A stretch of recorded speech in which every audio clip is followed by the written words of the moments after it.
time to go from Mercury-level flights to Apollo-level flights is frankly not very, at the edge of the envelope at all.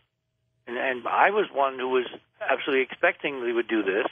And we talked on the show a couple of years ago, maybe 3 years ago, about the fact that the Chinese could easily do what the Russians never did now, which is to send a Soyuz with astronauts into lunar orbit and come home.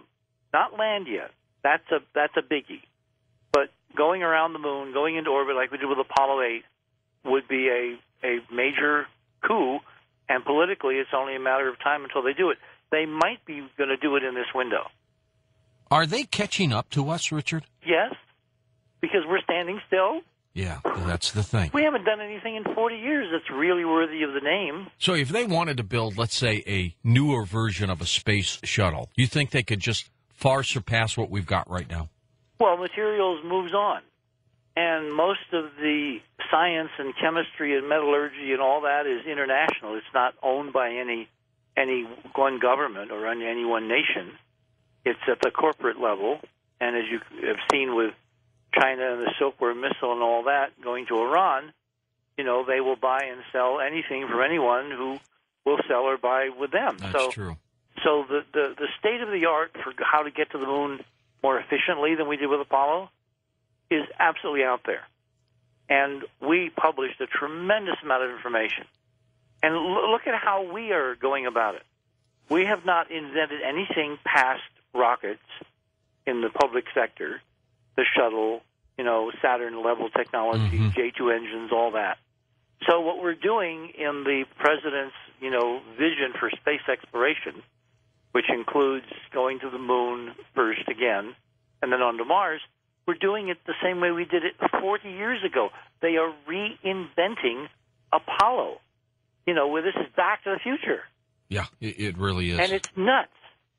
And just to show you how nuts it is, I sent you a note the other day of a news story that NASA Administrator Griffin has now ordered an in-house NASA review of the safety considerations in authorizing the shuttle to fly an additional 4 years past 2010, because we're going to have a 4 to 5 year gap between the time that we goodnight the shuttle in 2010 and the time that the new spacecraft, the so-called Orion, which has vibrational problems. That's the booster. Yeah. The spacecraft is separate from the booster. They could put it on another rocket and get it up there. I mean, we have two major expendable launch vehicles, as they're called, because you throw them away, you don't reuse them.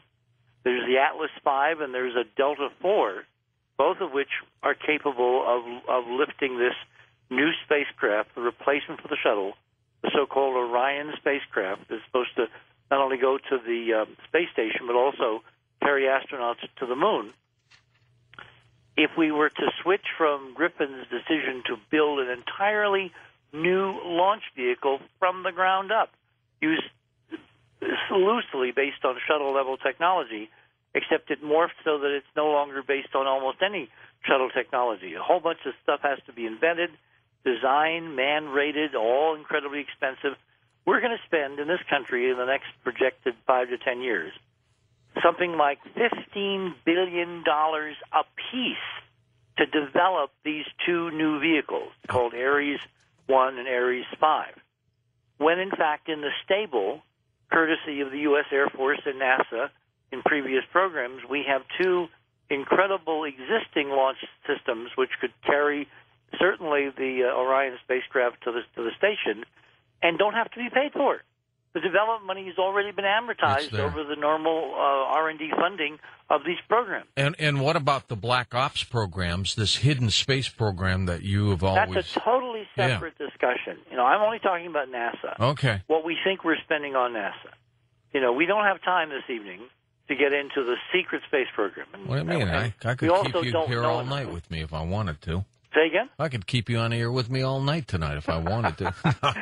We'll just get rid of that guy. Look, I appreciate you doing it. You're going to be with me next hour, and then we're going to let you get some sleep. Okay.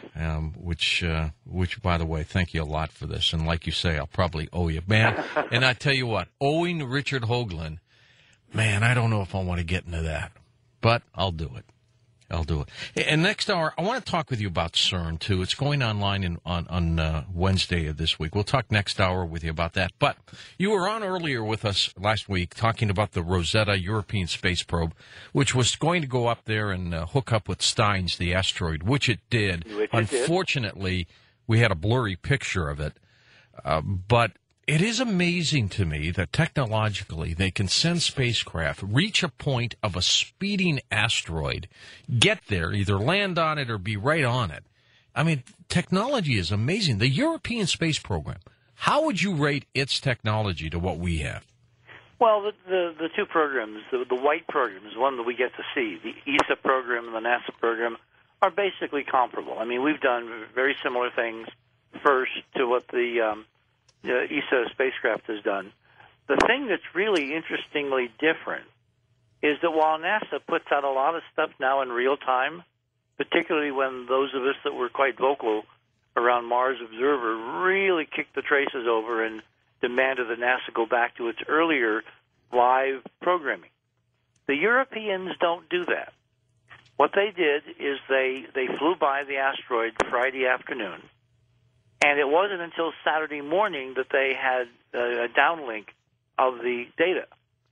They then had, 12 hours after that, a press conference, a very tightly controlled press conference, where it wasn't until they were almost an hour in that they showed the first picture that came in from the Rosetta flyby of this asteroid called Steins, discovered, by the way, in 69, not 67, as I said the last time I was on. Anyway, the point that I'm making is that at this press conference on Saturday morning, they announced an hour into it, mind you, that they had excellent pictures from the wide-angle camera, meaning the large field of view camera. Right. But that 9 minutes before closest approach, something like 3,000 miles away from the flyby, which was an 500-mile flyby, their narrow-angle camera, which was 5 times better resolution than the wide-angle, for some reason went into safe mode and remained suspended in that mode electronically, taking no data, no pictures, recording nothing, nada, zip, and did not come back online for several hours. Again, all by itself. And this was a really baffling mystery. They were going to dig into it, et cetera, for their next encounter, which is in 2010. However, what this means is that the critical high-res pictures that we in the world would have seen of this asteroid will never be seen, because ostensibly they were never taken.